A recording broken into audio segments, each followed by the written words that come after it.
Ngiyabingelela bangcwele ekuseni ngegama lenkosi uYesu. Jesu ngiyamthanda inkosi, umsindisi wempilo yami nasekuseni nje. Sibheka bangcwele amahubo u-51, hubo likaDavide leli.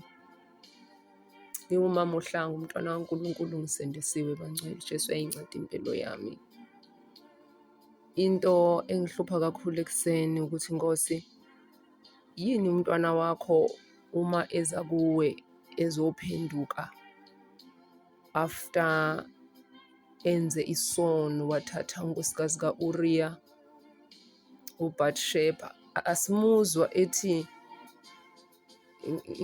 ekhuluma nje ngokuthi ngithethelele Nkosi esonweni noma ezonweni zami eblanketha. Simuzwa ezicazulula esiNgisini ihlukaniswe kathathu izinto azibalile nje. Uma ufunda uvesi 1 no-2, inkosi uDavide ukhuluma noma uphenduka uthi inkosi ayimthethelele kwisiphambeko, kwizono, sin, iniquity, transgression ngolimi lwasemzini. Yini isono? Uma besichaza abazi kangcono, ukwenza into noma ukucabanga noma ukukhuluma noma ukwenza missing the mark, okungekho ngokwama-standard kaNkulunkulu of goodness and love. Mabeyichaza kuyenzeka umuntu ayenze lento engaqondanga noma mhlampe enganakanga, njengokuthi umuntu ediniwe avela akhulume bese eyona. Bese lichaza futhi, ngoba bese ngibheka Nkosi, yini i-transgression, ihluke ngani kwisono, ihluke ngani kwi-iniquity. Uma bechaza i-transgression, ukwenza into uviolate noma uphikisane willfully, ubone ukuthi nansi into. Umzekelo, uma uchajwa, ngenza umzekelo bazalwana, angisho kwisono, ngenza nje umzekelo ukuthi uma kuthiwa i-speed limit bekade ku-60, uma wena usuhamba hlampe ngo-100 sewenza i-transgression, shuthi kuthe wazi weqa wa-violate. Injalo-ke ama-transgressions phambi kwenkosi, la kuwukuthi khona uthi make ichaza yila umuntu echuza khona, eyibona into eyazi kodwa avele abe disobedient, ayenze bona.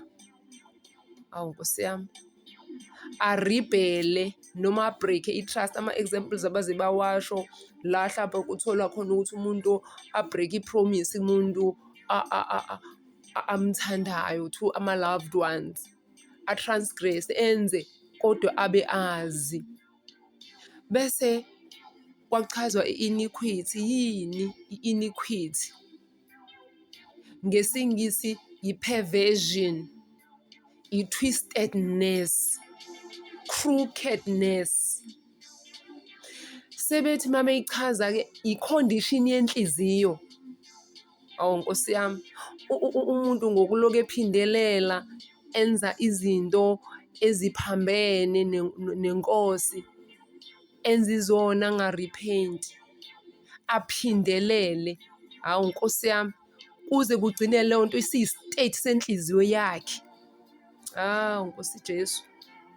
Uma benza umzekelo bathi njengokuthi umuntu agcine igqubu, aligcine nje isikhathi eside, noma inzondo. Hawu Nkosi yami, uthola ukuthi inhliziyo seyize yaba ne-container la ihlala khona nje i-bitterness noma igubu noma awu Nkosi yami ububi. Bangcwele, siyazi ukuthi lithi izwi kaNkulunkulu uma sizivuma sizishiya izono zethu uthembekile uNkulunkulu ukusithethelela. Buka isimo-ke la umuntu ezothi into eyazi eyibona ukuthi iyisono futhi eyazi abese eyenza.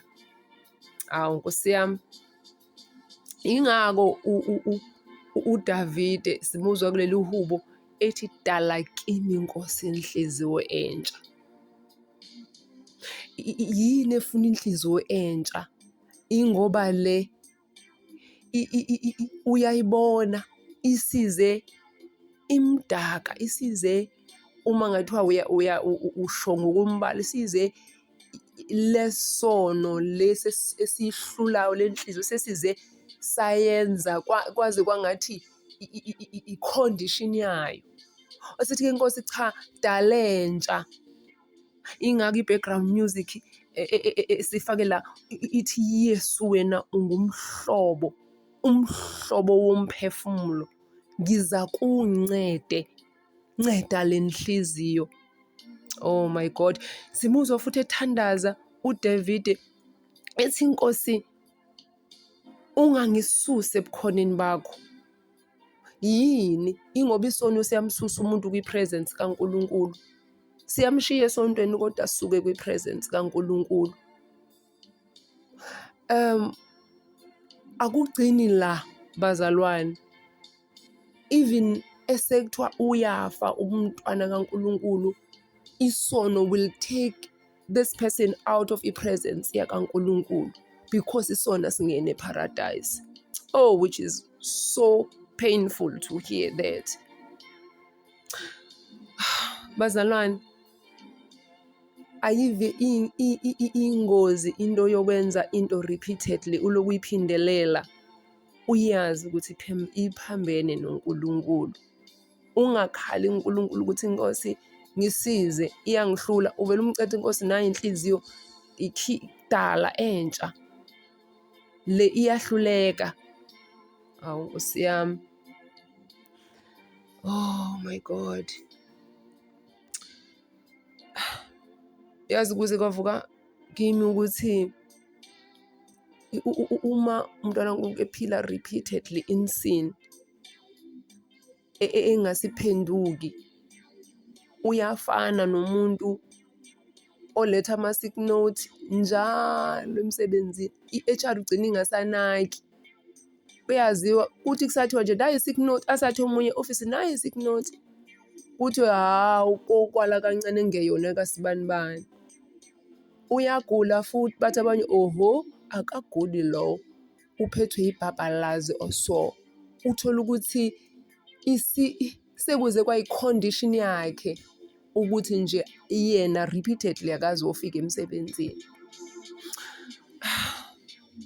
Bangcwele uNkulunkulu akalincede, asincede njengabantwana bakhe sibe nenhliziyo evumayo ukuthi uNkulunkulu asirebuke, uNkulunkulu asiqondise, simcela alethe inhliziyo entsha, inhliziyo emnqanelwe, inhliziyo willing ukuchange, inhliziyo engazoba ne-container yokugcina izinto ezimbi, i-container yokugcina i-bitterness, yokugcina inzondo, yokugcina nantoni na eyisono. uNkulunkulu asincede. Uma umntwana kaNkulunkulu ehlushwa yiso, hawu Nkosi yami, ehlushwa yi-lust, ehlushwa amanga, nantoni na eseyize yaba yi-habit, uNkulunkulu athi hayi Nkosi, mina angifuni ukucastwa away from your presence, angifuni ukususwa kuwe mina Nkosi. Yazi bazalwane, izwi leNkosi lithi isono siyakhokhela, inkokhelo yesono, the wages of sin is death, inkokhelo yesono ukufa. Uyacabanga? Oh my God, ingako lo mzalwane noma le Nkosi yakhala, yathi hawu Nkosi ungangamuki umoya wakho, because once umoya kaNkulunkulu wasuka empilweni yomntwana kaNkulunkulu wona habitually, wona sekumkhuba, naye akasaplani ukuthi uzoqamba amanga, asayaziphumela. Oh Lord. Bazalwane, kukhona into futhi leli hube lishoyo, u-51 nje wonke ubowufunda. Nkosi yami, uthi buyisela intokozo, restore to me the joy of my salvation. Kunentokozo umntwana kaNkulunkulu ayizwayo uma esindiswa. Kodwa uma kukhona izinto ezithandele, awu Nkosi yami, ngoba isono siyathandela, amaHebheru 12. Uma kukhona into ethandele, iyaphela intokozo yensindiso. Izinto umntwana kaNkulunkulu athi mesindiswa wazenza ziphele, abe lukewarm, abe ndikindiki. Hawu Nkosi yami, athi kwibandla lase-Efesu, nginalokhu ngawe, ulushiyile uthando lokuqala. Uthando lokuqala luqedwa yini? Luqedwa izinto esizibona sithi zincane, kanti before uNkulunkulu ziphambene nomthetho kaNkulunkulu, but siyibone thina ziyincane. And sizi-ignore, zakhele, zithandele. Kugcina okunye sekuyi-habit.